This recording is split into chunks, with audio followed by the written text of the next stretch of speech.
So, sorry, don't actually start. Just to let everybody know that the meeting's being recorded. We record it so that people who can't come along today can come and join in the session. So if you're not happy being recorded, all the comments in the chat box will be recorded, your presence in the participant box is recorded, then I'm afraid you'll have to step away from the meeting because we will be recording it, but just so that you're all aware that it's being recorded. And so it gives me great pleasure to see you all here. Thank you all very much for coming along this morning. And particular thanks to Lou, of course, who's presenting our workshop today, Young Learner Teacher Cognition and Teacher Training.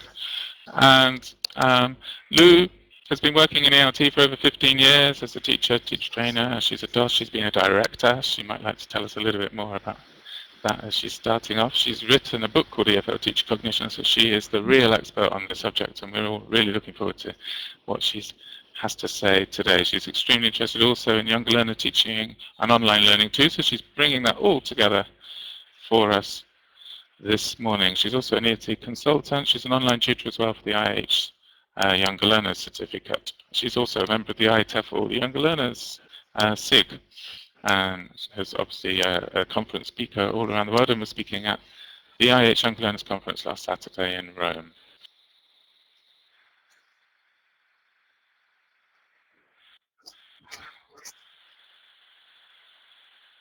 Okay, thank you. That's great. Yeah, let me give you some information about me. I'll give you a little bit more background. I've been working in ELT for 16, 17 years now in a variety of countries. So in Turkey, Spain, Italy, the UK, Ireland. As a teacher of young learners, of adults, as a teacher trainer, also as a director of studies, and also as a director most recently of IHCYLT. And that's been really good as it's given me an insight from a variety of perspectives into young learner teacher training. Within the IH network, I've been in IH Moscow, I've been in IH in Barcelona, and in Zagreb as well. What I'm going to talk about comes from research which I carried out for, actually for a PhD. This is only a little sort of a snapshot of it, but it should give you an idea. And if you want to learn more, you can find the link. Okay, can I just get people to quickly type in if they're involved in young learner teacher training, or if it's mainly young learner teaching that they're doing? I'll just give you a couple of seconds to type that in the chat box so I can get an idea of background.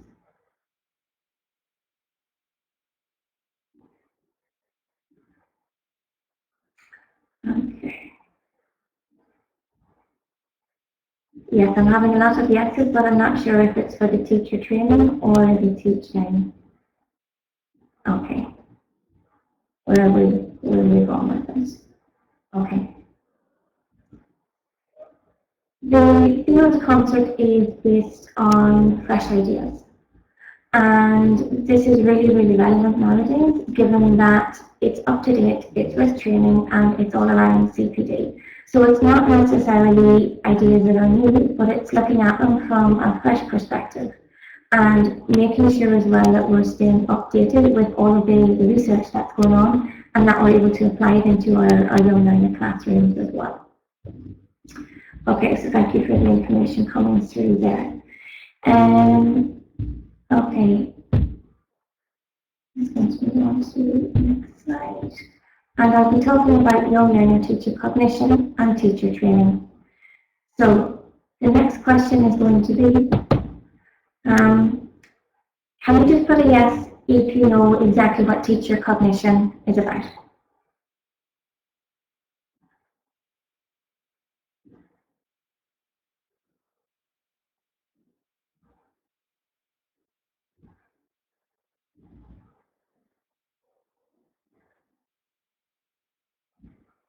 Okay.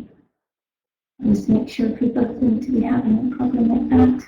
Yeah, you just broke up a little bit there, Lou, as you asked the question. Maybe if we take off the video, that might help the volume.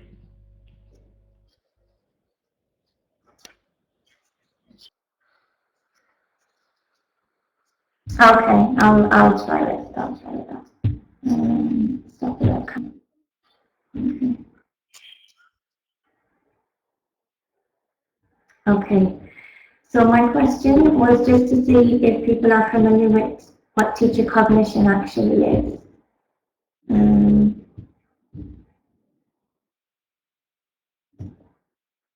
And hopefully that will be a little bit clearer. Okay, I'll move on and explain a little bit. At the top of the slide, it says a messy construct. And it says a messy construct because the idea of cognition came from beliefs, which was back in the late 70s with the behavioral approach. And obviously it thought that the teacher was a problem solver. And this is not just what we do. So once cognitive psychology came along and took hold, there was a new focus on learning. And that meant that there was a new focus on teachers. Exactly, yes, Paddy, and what it does and what teachers do in the classroom. And the main thing was that teachers are subjected to influences from the subject that they're teaching, from the practicalities of their teaching, and from their knowledge.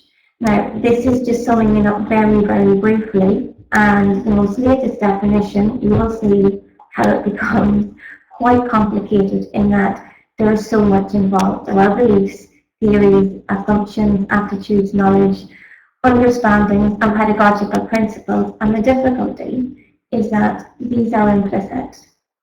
So it's quite difficult to actually get at these and to see what their influence is. So therefore, one possible question could be, well, why bother?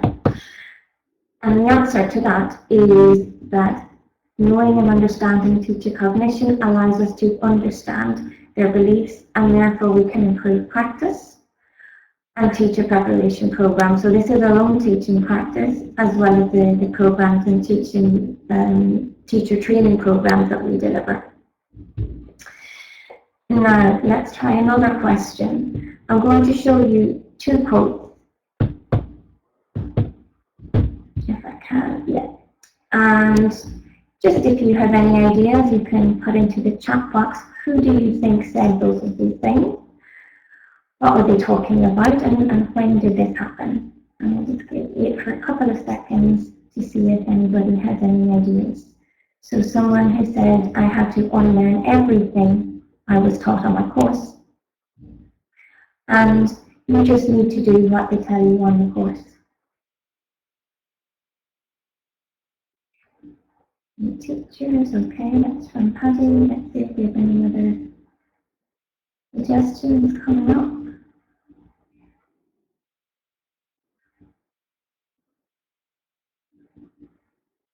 Okay.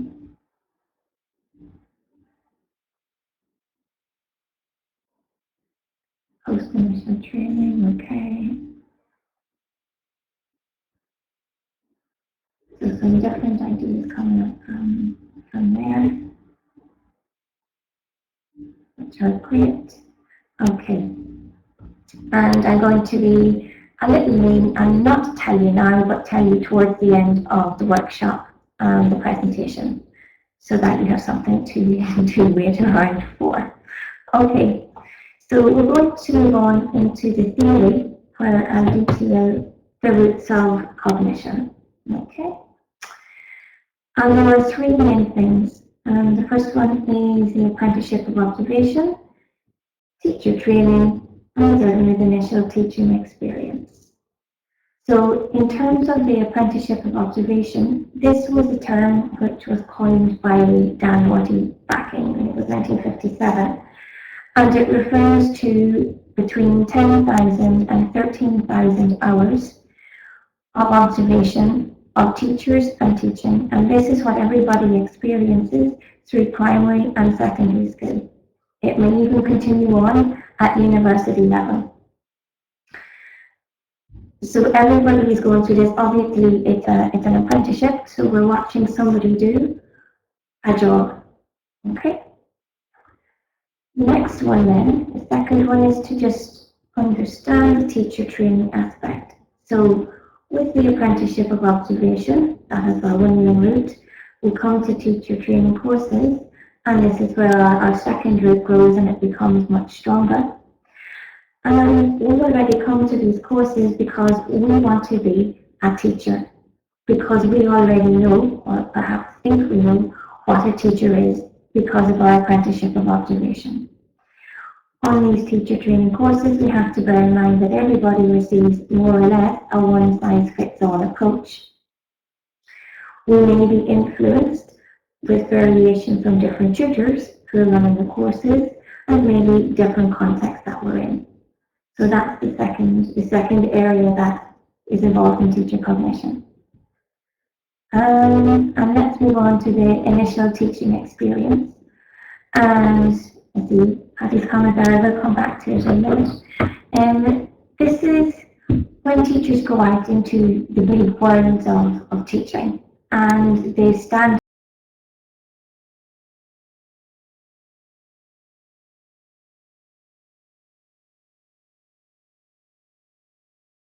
that's what a lot of our students come to see them as. Now, the schools that they go to may have very different systems. They may suddenly have to use course books when they were just using material on the teacher training courses. They're trying to fit in with colleagues. So there's an awful lot that's coming in from the initial teaching experience, which is going to go back and influence the teacher cognition, which, if you think back to the definition, affects everything that they take into the classroom with them.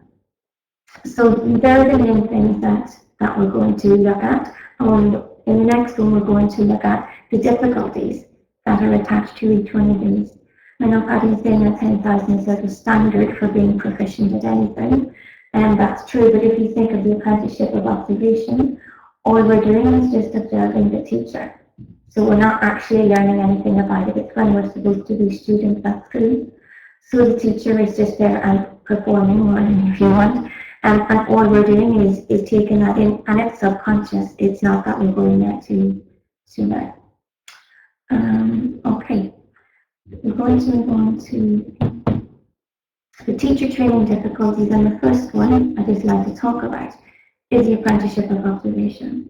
So on our courses, let's take, for example, maybe a SAGA course or the unlearn course or different things like that. If it's a short 4-week course, if you think about the actual input that might be received, it could be anything from, let's say, 2 hours a day over a course of 4 weeks.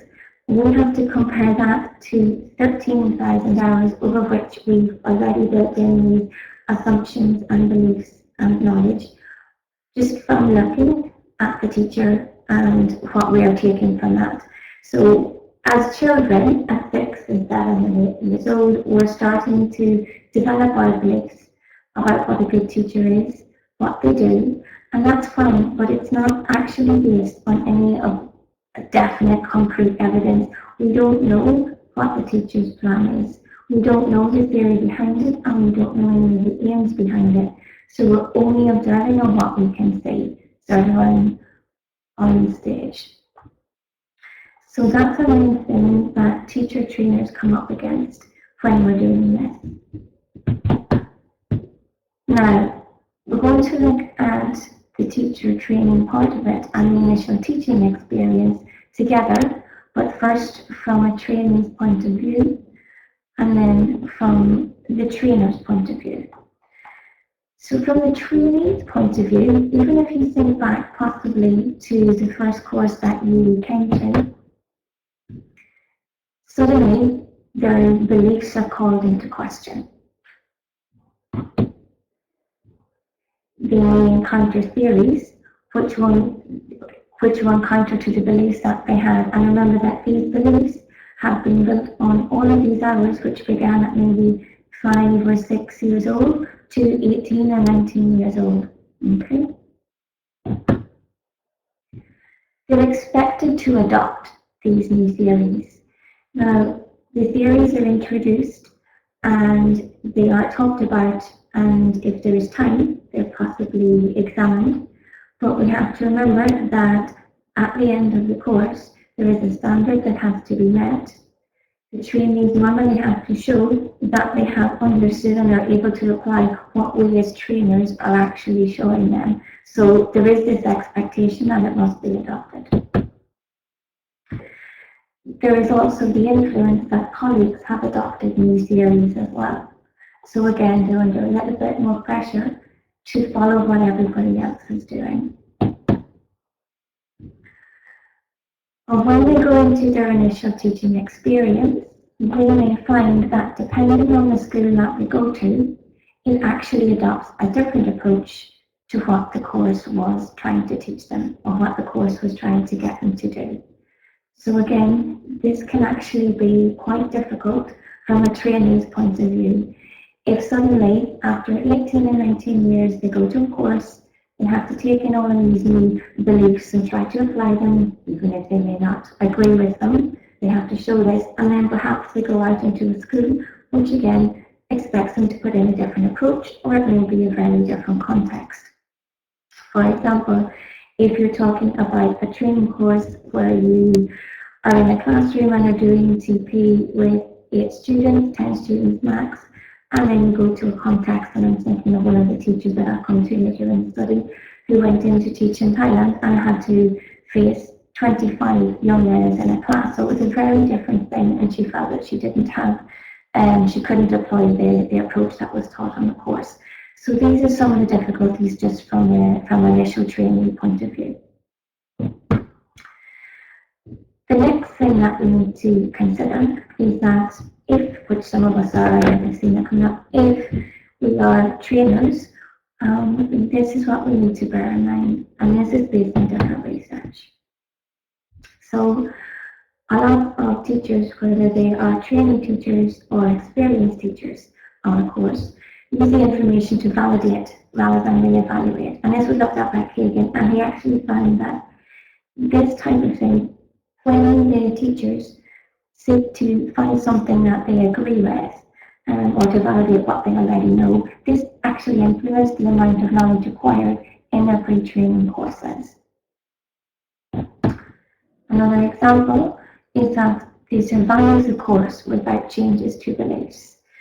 This study was actually quite interesting because it was done on a 3-year degree program in TESOL, and they did a questionnaire and interviews with the trainees at the beginning of it and at the end of it, and they found that the trainees still believed at the end of it that learning a second language only meant learning a lot of grammar rules. So apart from anything in terms of what they believed themselves, this was also at odds with what the course was actually trying to get them to do.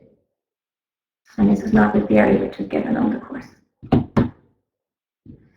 And they're also reluctant to adopt practices that they disagree with. If it's similar to what the tutor is saying, then they're fine with it and they'll take it on board. And if not, the result is that it just actually takes longer.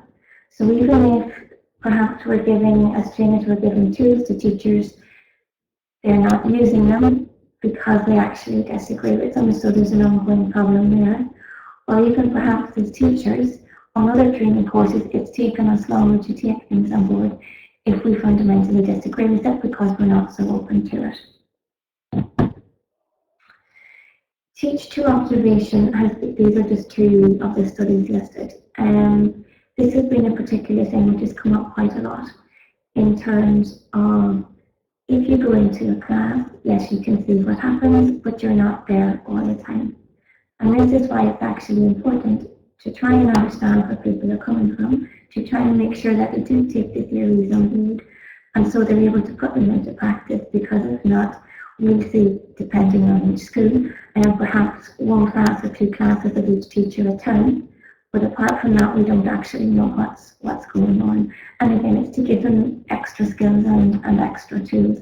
And I had on the Young Learning course, when we do classroom management in IHCYLT, we were working, we put smiley faces on the board, and there's more or less depending on how the young learners are managing.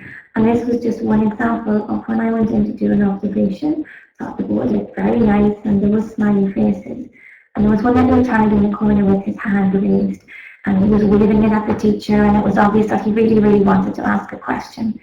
And I saw that the teacher was ignoring him, but I wasn't quite sure why, until it became she had to ask him. It was very obvious he had a very important question.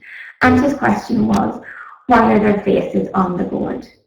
And I thought, okay, yeah, obviously this teacher has put it there for me because the teacher thinks that this is what I want to see. And again, it's nice that things are there, but that's not the idea. It's to try and get them to understand, and they know their class better. So if it's not there, it's probably for a reason. So again, it's to watch and try to avoid this teach to observation. And the other thing that trainers must consider is that the interpretation can be different from what we actually intend. So for example, I studied at this year's decision in 2005. It was looking at Brazilian pre-service teachers, and this was examining the 4 skills. And despite the input that they received from one tutor, so it was the same input, they all responded differently and applied very differently in their skills classes which were observed. So again, it's important for us to remember that just because what we think we be given in terms of information, it's not necessarily taken up. And the extent of influence is then what all of these things we've been talking about, how it actually comes through in a young learner classroom. For example, use of L1. So it can influence when you use it, how they use it, why they use it. Aspects of planning, how long they want to spend on things, how long they link things together, the activity types that they choose, their expectations. For example, if they think, in their opinion, from what they have seen, whether it's in the classroom, outside the classroom, they can't concentrate for long, they don't like to do this type of work, and their behaviour, their ability, all of these type of things influence what we do. Understanding of learning styles. And again, this can link back, which we will see later, to their own experience of learning in general, learning an L2, whether at primary or secondary school, and what they prefer, and then understanding that this might not necessarily be what everybody else prefers as well. Simple instructions, and getting them to think about things, for example, where without a lot of experience, they can think that, well, I explained to them what I wanted them to do, but they're not doing it. I don't understand why. And again, it's just a belief that it could be coming from the teacher, as they know it in their cognition, is basically the person who will instruct and who will do it, and the student therefore has a responsibility to do that or follow. But that's not necessarily the case, as we know. Use of materials, what they choose, how they choose to use it. And again, this may be from their own preferences, their own experience in terms of their teacher training courses, whether it's with course books or whether they're encouraged to use their own. It can also be from if they go to a school and they have to follow a particular syllabus. Subject knowledge. Now this can include grammar, vocabulary, phonology, or have it where, for example, some subjects it seems where if a teacher is not very familiar, which may be the case with, let's say, grammar terms, what happens is they think that it's not necessarily important for the students to know the grammar terms, and that's what they will do. However, if they're very comfortable with grammatical terms, you'll find that they use it, whether it's passive, whether it's past, whether it's future condition, all of these types of things in the class. So a lot of it can depend on their subject knowledge. Also, if we think about how many times phonology comes up in the lesson and it's covered, but teachers, despite being experienced, might not be overly comfortable with this, and this will actually influence what they do in the class. They may introduce the different forms and phonetic symbols, but apart from that, they might not feel very comfortable, so they'll just leave it.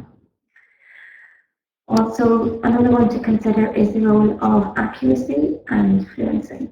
So again, some of the information that came up from my research was that when they remembered learning the language, they didn't like to be corrected because they felt silly. They felt maybe that the teacher was picking on them. Then they didn't want to do anything. So they felt, therefore, that it was very important for learners to be able to feel comfortable, which is true. But then, in order to do that, they didn't want to correct them or to make them feel bad. So, from that point of view, their own experience of learning an IHCYLT was very influential. So that's the main point of the theory, what's behind teacher cognition, all of the different things that have influenced it. Just talking a couple of studies so that you can see how the research has followed through, and the extent of this influence that can actually reach our young learner classrooms. All these previous findings have been based on adults. Now, when I look at this with young learners, we find that this held true, and that young learner teachers, do have cognitions in terms of teaching the young learners in their classes, and they're based around a lot of the same things. The research also uncovered quite a few tensions, and of course tensions in that they did truly believe one thing, so their underlying cognition was revealed, what they believed in, what their understanding was, what their knowledge was. However, when this was actually examined in the classroom, this didn't follow through. So there was a very different thing that was actually being done. And the most important part, I think, for here is to just emphasize the fact that it is not trying to say, you said you did this, but you didn't do this. That's not part of it at all. The most important part is to try to uncover where the tensions are and to go back to see how this has happened and if there is anything, A, as teacher trainers that we can do, and B, as young learner teachers that we can actually become more aware of for our own teaching practice. Okay, I'll tell you, just set up a little bit of the background for the actual research that was carried out, and then we move on to the results. So you've got a lovely picture here of International House Holiday in Spain, okay, and it's about 50% of the school is young learners, and it covers general English, exams, it runs the young learning course as well, so there's quite a lot of support in terms of that for young learner teachers. So the young learners, it's a photo of the actual young learners as well. They're 78 years old. Now they're bilingual Catalan and Spanish, but they may be more predominant in one language depending on what language they speak at home. The majority of them are in their second year of EFL, so they're quite used to coming to the school and studying English in our environment. They're called our infants too, simply because the earliest in the school that the young learners start is 6 years old. The material that we were using were following at the time Primary Colours 2 by Cambridge University Press. And in terms of the study, this meant that the teachers were more or less at the same place. The material was more or less the same, so we were able to actually do comparisons between it. There's a similar layout in the classes, and there's a maximum of 10 students in each class, and each class had a maximum for this study. Okay, and just move on to the teachers. There were 4 young learner teachers who did actually volunteer to take part in the study. And as you can see there is a variety of ages and similar qualifications. The exams were completed at different IHCYLT schools. There was IHCYLT and I think there's IHCYLT Prague as well. And the young learner course were also completed at different IHCYLT schools. In terms of experience, there's quite a difference as well, which was important. And the other thing that was important were the languages, so in terms of how fluent or the level that we had of Catalan and Spanish. If Catalan is missing from number 1, 2, and 4, it's because they didn't have any at that stage. The interesting thing that actually came from this was that none of these things had an influence. The only thing that actually influenced their cognitions was their own experience, which happened outside of this. Okay, so when I collected all of the research that was part of this, and it was through in-depth interviews, there were classroom observations, everything was transcribed, we did stimulated recall interviews, quite a lot of time to collect everything, and then all of that was then analysed for cognitions. And then we looked for tensions between any possible cognitions in classroom practice. So, before we go on, we'll come back to the answer of the two questions that we had at the beginning. So I had unlearn everything I was taught on my course with Teacher 2, and you just need to do what they tell you on the course with Teacher 4. So Teacher 2 was talking about SOTA, and also the unlearn course that she had done. And she was in a very, very different context. When she started her initial teaching, which I mentioned earlier, she had a large class of between 25 and 30 students, and she didn't have any material that she could use. So she felt that everything that she had learned already just didn't work. So what she had to do basically was just go back and rely on what she knew. And children, what did they like? They liked singing, so she did a lot of her work was through singing and also doing artwork with the students. The second, Teacher 4, the second quote, you just need to do what they tell you on the course. It was very interesting because this teacher felt that you had to pass the course. It was a lot of money, you needed to have the qualification to get into a good school, and then he would say what he needed to do. He also commented on the fact, for example, that when he learned, he felt bad because he felt he adopted an IATEFL approach, because what was his learning style was to follow, let's say, making lists of things or putting them into tables, learning how to conjugate the different verbs. And from this, that was how he best learned, when he was talking about this, how he was best learning Spanish, and before that, how he was best learning Chinese. So he felt that possibly the students should be doing that too, and not only what they were doing on the course. But apart from that, I think what is interesting is that the teachers felt comfortable enough to be able to say this. And I think that's also very, very important, so that we can actually get to a layer underneath to see what they're actually doing in their classes, and if we can then step in and help. So that said, we move on to acknowledged influences, and all of the 4 teachers definitely had cognition rooted in their experience, in their training, and as well in the context. So in their experience, what they preferred, how they actually learned the language, in terms of being corrected, how it made them feel as learners. In their training, obviously this when we come to the bottom, and in terms of context when they had to go out and do things in the classroom. So some of their initial cognitions were challenged during initial training course, and this came about in terms of pushing young learner students and seeing if they could do more. All 4 of them, apart from the ones, well, they did make comments as well, but they still found that the young learner course was being useful for the classroom situation, which I think is a positive thing to take away, that trainees or even teachers doing another course can see both positive and negative in different training courses that we do. The thing that we did take away from the training was the importance of an awareness of the different learning styles in the young learner classroom. And this is something that I'll focus in on a little bit more. So we'll just see if you can come up with a few different ideas of when you examine the cognitions of these young learner teachers, just a couple of ideas of what they felt very strongly about and what their cognitions were based on their beliefs and understanding of young learners and how they should be taught. So what was important? You want to put a couple of ideas into the chat box.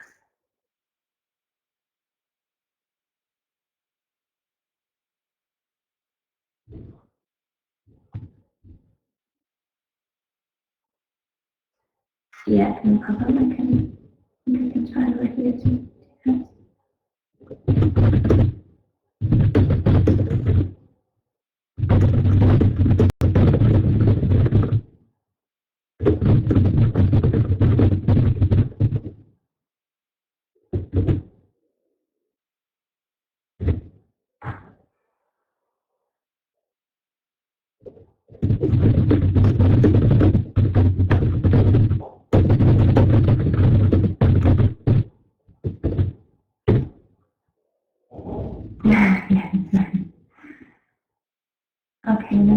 make it a little clearer for people.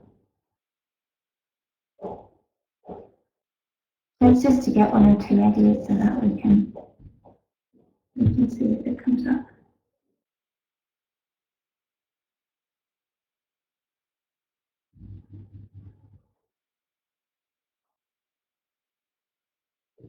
Okay, yeah, so they should be turned off now. That should make it a little bit easier.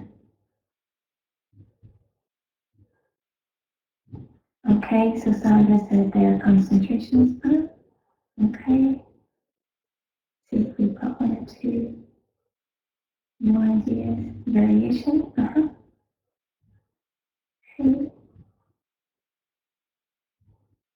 Fun. And movement. Operating different items. Okay.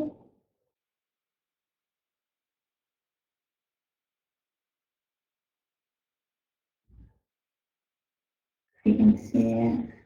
Okay, good example. Yeah. Using that one conditions. Okay. What I'll do is now, I think we do good examples.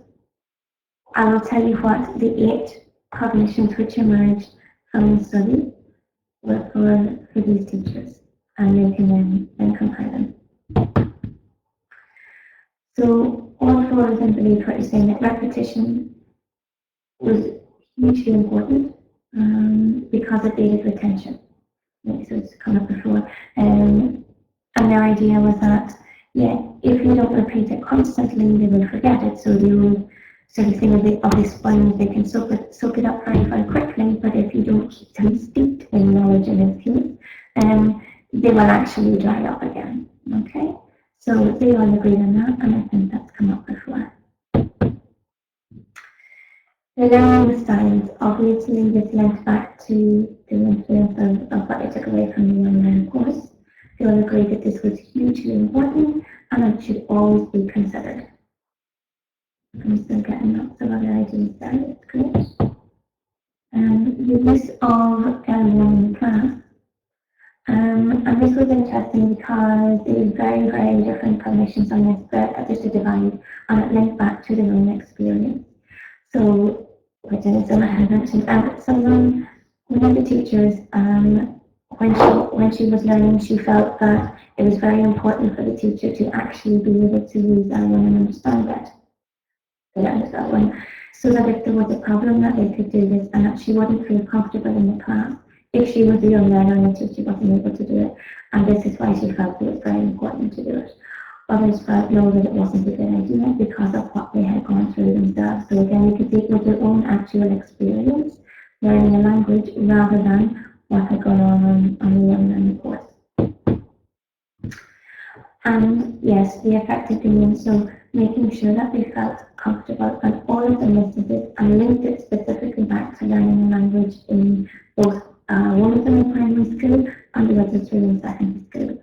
When you were made to feel insecure, when you were being corrected, when you felt comfortable with the teacher, so that they could actually produce more. So they all highlighted this one as well. Incidental learner. They disagreed with this, and 3 of them were very adamant that this was very important, and they cited examples from their own language learning experience. So they weren't talking again about what had come from the course or what they'd gone through. Whereas one of the teachers said that, young learners, it doesn't matter, and they don't really pick up things, so therefore that wasn't something that needed to be considered. All 4 went through scaffolding and the importance, linking it back to the effective domain. So not just linking it to the actual what we needed for learning language, but coming back to how important it was that they felt safe. So looking at it from that point of view, which was slightly different. They all highlighted speaking practice over the other skills because they all felt that this was where in their classes in primary and secondary schools when they were learning language, they had focused on the other skills. So not even so much listening, but a lot of reading and writing and translation. And they felt therefore that rather than do this, they should be doing the opposite because when they went abroad, they weren't able to speak. So that's why they felt that this was the most important thing for their young learners to do. And learning clarification, again, there was a divide on this where they felt some felt it was very important to do this and gave examples from their own language learning experience, and the other two didn't, believing that they'll pick it up anyway, and actually giving examples from previous teaching of young learners and their own language learning as well. So, I'm just going to move here. So there were the new cognitions that came up, and rather than go through each one here, I'm just going to focus in on one and show you the results and compare it with the practical aspects in the class, which might be easier. So you have a question there. What is the easiest thing for young learners to learn in another language? Okay, some of these aren't working. Okay, yes, I don't seem to have a problem with that. See what few more come up. So we can move to family members. Okay, now the family members are relating to words. I'm going to go on with this and say it was to do with, okay, we're talking about chance now that we could bring it back to vocabulary. Rather than trying to, so in terms of another language, for them to learn vocabulary, it's actually it's easier in comparison to some of the other things. So, then we took this in particular rather than going into everything for the study, what the three main vocabulary beliefs were for these young learner teachers. And just to check if, when we looked at one thing in particular, it actually related back to what their original beliefs were.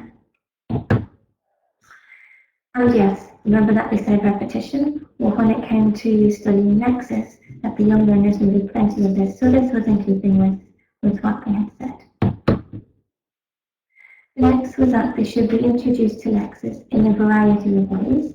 Again, coming back to that to cater for the learning styles. So with two of them, they were still in keeping with their other beliefs. And the third one was that they should practice vocabulary in a variety of ways in order to cater for their different learning styles. So these are all in keeping with the comments on learning styles, on repetition, and as far as we kept them with the teacher cognition. So the next thing in the study was to look at each of these beliefs and go into the classroom and compare what actually happened. So first one in terms of practice versus beliefs. On the left, you can see that they had said young learners need plenty of repetition of lexical items. When we went into the classroom, they listed three things. There was a big difference between within a lesson and then between lessons. So repetition within a lesson, yes, each time with each teacher, vocabulary items were introduced and they were practicing differently, that was fine. However, because this study continued over a number of months and we had many observations, there was actually no repetition between lessons of the lexical items that were introduced. So that resulted in an awful lot of missed opportunities. Now again, it's not to think of sort of, well, they said that and this didn't happen, it's to think of maybe, well, why not? Maybe I need to think about, if you were aware, not how to actually exploit initial routines to incorporate previously learned vocabulary. Maybe we need to go into further awareness and teaching of mid or long-term planning and see how they can actually do this and bring it into their lessons. Because it's not, although they're introducing it in one lesson and there's plenty of work with it, there's just not sufficient exposure. There is also the consideration of, depending on the context, they might be sticking to a particular syllabus or they might have to reach particular term targets, etc. Let's move on to the second one. That was the first one, so that didn't come through.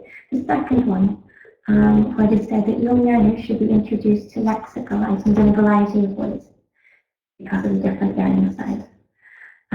So within the classroom practice, it was very rapidly, all the lexical items were introduced to young learners visually, every single time. There was no audio, there was no consent, there was no realia, and again, this took place over a couple of months, so it wasn't that it was a one-off lesson or anything like that. So the effect of that, when you think about it, is that young learners who are visual learners are being catered for, but the others aren't. Maybe why it's not okay. Maybe we need to think about new ideas, how we can actually introduce it, because it can be quite difficult to think of other things as well. Maybe we need to link the theory and the practice in a more obvious way so that they can take this on board as well. But that's the second belief that didn't actually follow through in the class.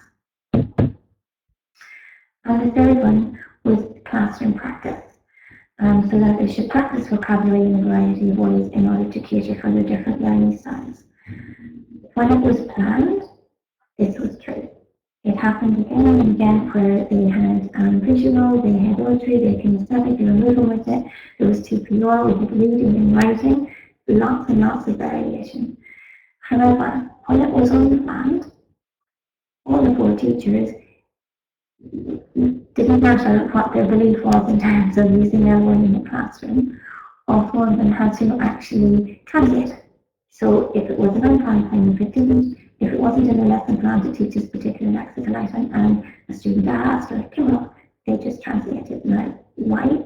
Perhaps it's the easiest and quickest way, which is fine. However, the effect is that obviously missed teaching opportunity. You're not getting peer teaching opportunities. There isn't an actual consideration of the learning style. There's no development of student autonomy. So it can actually be quite a missed opportunity when you think about it in terms of that. So they were just, that's, again, it's just a snapshot. It's only one little example, but to see that they had very concrete beliefs which were based on their experience, yet when they were in the classroom, it was a very, very different thing. And again, it's not to say, oh, you said it, but you didn't do it. It's to think about why and what's behind it.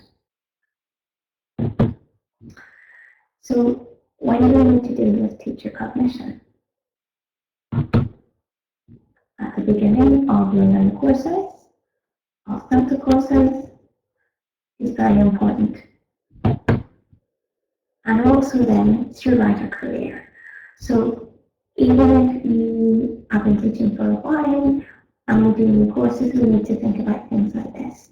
We can also come up against, for example, if you go into a class and you think maybe it could be, let's say, a better way of doing it or something isn't working and you talk to this assembly, if they've been doing it for a while and they think it works, you're going to find it quite difficult to actually change that. So with all of this, the next thing we had to consider was the idea of expertise versus experience. We can think about it for a little minute, and then once I explain it to you, maybe you can think if you have somebody in your context that this actually applies to. You can be teaching for 20 years, and you can develop your skills, you can go to different courses, and this can be an ongoing thing. And at the end, let's say 20 years or 10 years or whatever it may be, and you're very different from what you were doing compared to a teacher who may repeat their first year over and over again, simply because even though there are things there, if there's research, if there are courses to do, if we don't actually take this on board, we don't bring it into our classrooms with us for our young learners. So we have our expertise versus experience. The problem then can be that if there is an absence of raising awareness about all of this, there can be no change in practice despite training courses. And these are not just for new teachers, it can also be for teachers who have been teaching for quite a while. There are actually no benefits from any proven research results. Young learners are not being catered for in terms of best practice, specifically again relating back to research results, whether this is at action research level or at university level, there's nothing coming back. And there's also no development of reflective skills for training teachers or experienced teachers. So the main question then would be how to actually deal with teacher cognition. We said there were 2 ways in the beginning and then ongoing. In the beginning, it could be the first module on the initial training courses. It could also be an induction every year at our school where we make people aware of this. We need to have more of an overt linking of approaches to cognition. so that there is a link between the theory and practice. We also need to provide trainers, tutors, other teachers with detailed information. So if as trainers we're doing a course, we need to understand what is actually behind each training.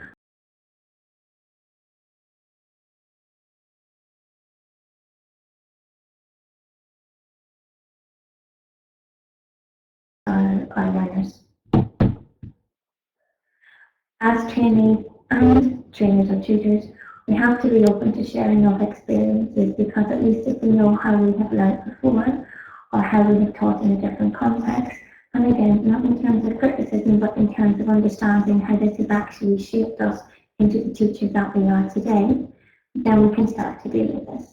I think if everybody thinks back to when we were in primary school or secondary school, you will find that you can think of a good teacher, you can think of a teacher that you didn't like, you can think of a time perhaps when you didn't like learning something and why. So all of these things, to become more aware of them and accept them. We have all been through primary school or secondary school and further, and all of the experiences that we've had and shared have actually come to shape us.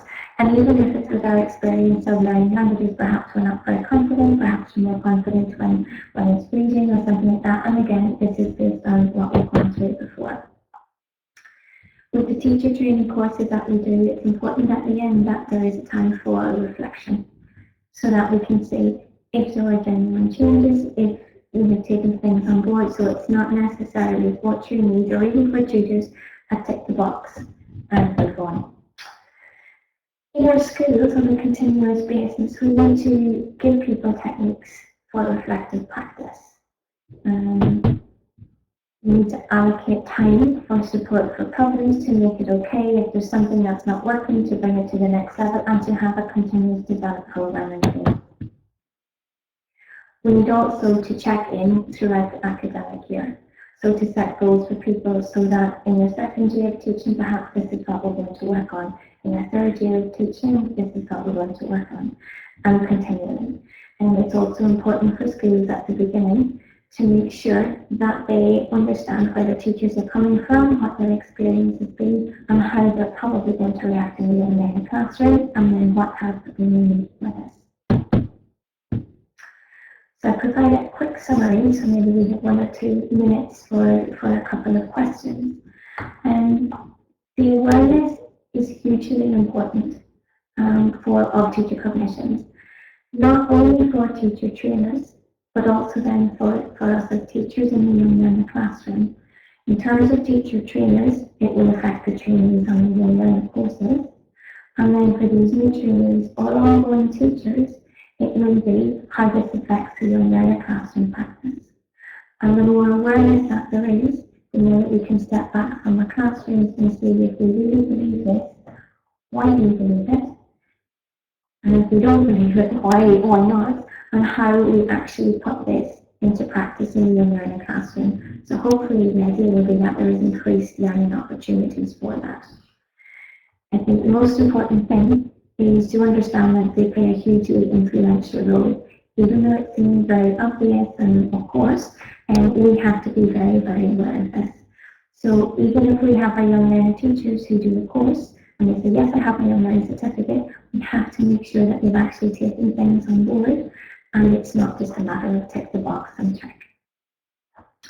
So that's a very brief overview of what teacher cognition is, how it influences in the young learner classroom, and the tensions that can be there, and the teacher might not even be aware of them. So that's where problems can come from. So I hope that's been interesting. Thank you very much for being here today. And you have my email there, and you can contact me on Twitter either. I don't know if anybody has any questions or queries, or if we're really out of time.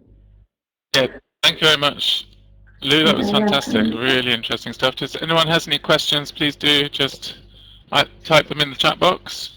We have a few minutes for Lou to answer any questions, so please do type away. I appreciate some of you had a little trouble hearing, apparently, that it was breaking in and out. But thank you for being patient. I could hear loud and clear. So we shall see. We'll give you a few minutes to see if anyone does.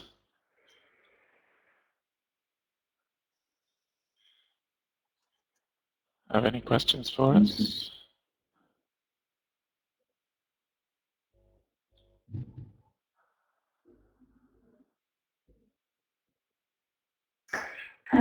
Yeah, quite a few for Paula. Paula, if you email me so I have your address, I could send you a reading list if that's any good.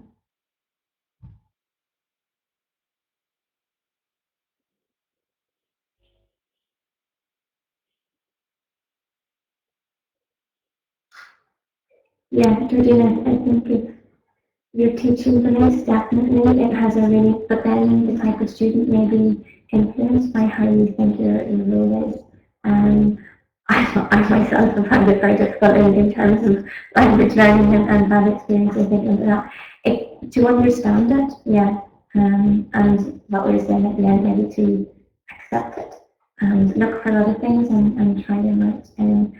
But how you yeah, obviously has a huge effect, and sometimes you just forget about it.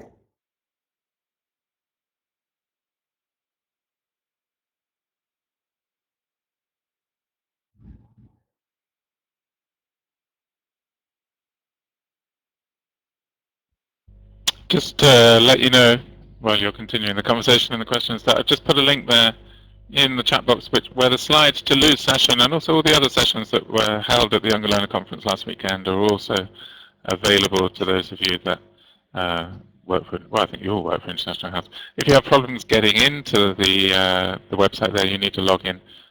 You can email Sophie in London for that. And I would also just like to ask you all, before you go, if you could just quickly fill in our feedback form for us, which I'm about to send to you. A web page should be opening in your browser, just like magic. And that includes a very quick survey form. If you could fill in, it will take you a couple of minutes to give us some reasons. I know a lot of you have to rush off. You're all going to teach your younger learner sessions now, so it's great that you've got a lot more things to think about as you head off into the classroom. So thank you very much once again, Lou, for your time today and coming along and giving us such a fantastic talk.